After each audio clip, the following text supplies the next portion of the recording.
All right, there are concerns over growing voter apathy in the country. Now, many believe their vote won't make a difference, and it comes on the back of decades of empty promises.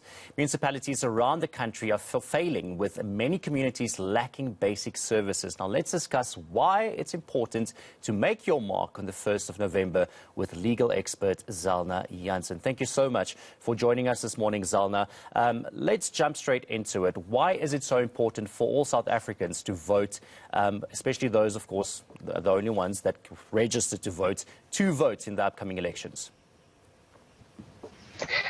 Good morning, Darren, and good morning to your viewers. It is important to vote because you're voting in local government elections, and you have to remember that local government is where you stay. So if it brings politics and governance right to your doorstep. So if you have a problem with refuse or sanitation or even development in your community or crime, those are the sort of issues you can tackle in your community. So it's important to make sure that you vote for the right candidate, the right ward councillor, the right political party, because it needs to be somebody that can deal with issues on a multi-sectoral basis. I know that, there's a lot of glamour around national and provincial government elections, but local government is where it's actually going to direct you, actually going to impact you directly. So it is so important to vote to make that mark. Now, Zelna, we know that local government is structured in a way that South Africa is divided into wards and that are headed politically by a ward councillor. The aim, of course, is for government to be closer to the grassroots levels, to be closer to the people. Why do you say that, or would you say that government doesn't really, do that? They aren't as close as what they should be to the people and to engage with citizens at grassroots level?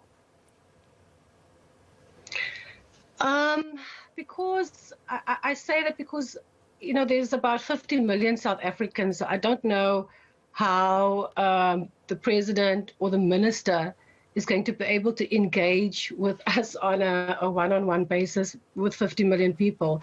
And even a provincial member of the legislature. There's just, the numbers are just so, it's too many.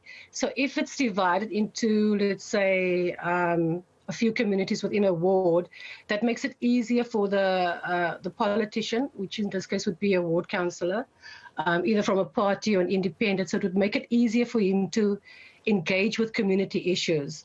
And so that is it, yeah, that's at the core of it. So to have that one-on-one, and also it will make it easier for community members to access a ward councillor than it would be, say, for example, to access the premier or an MEC or the president or the minister. So it's bringing government to that level where you can engage your ward councillor, and that is why it is so important to make sure that you make an informed decision about who you vote for. Not that I'm saying that the ward councillor must be an expert, because it's about local people, so it can be somebody from the community, but they should be able to know how to access people. Yeah, talking about that, so we know Yes. that Musi Maimane has also been a front man when it comes to getting, with the South African movement, with getting independent candidates for people to vote for independent candidates. Do you think that's the way to go for communities in order for them to get better service delivery? Well, I'd be saying that, vote for an independent candidate from your community. Then obviously, I would assume he's thinking that that person would be familiar with the issues within your community.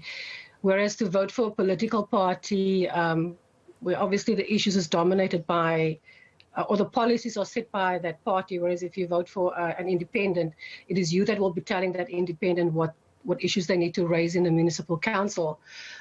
So I gather that's what he's saying, and if you have confidence in the person that's from your community, and it doesn't even have to be somebody from your community. Like I was saying, a community in Athlone could ask maybe a former CEO to be the independent, and just because of the multi-sectoral interface at that level of a community, where you have to deal with crime, social development, economic development. So yes, there that service delivery aspect to it, but there's also many other things that you can do in a community. So you need to make sure you get the right person that knows what's happening in your community, whether that's an independent or a party. It's entirely up to the community to assess. So it would be on a case-by-case basis. All right. Thank you so much, I hope Zelna. that answers the question. Yes, definitely. Thank you so much. It's definitely going to be an interesting elections, with a lot of independent candidates stepping up to the plate here with the upcoming local government elections. That's happening on the 1st of November. And like Zelna said, it's so important for you to cast your vote on the 1st of November.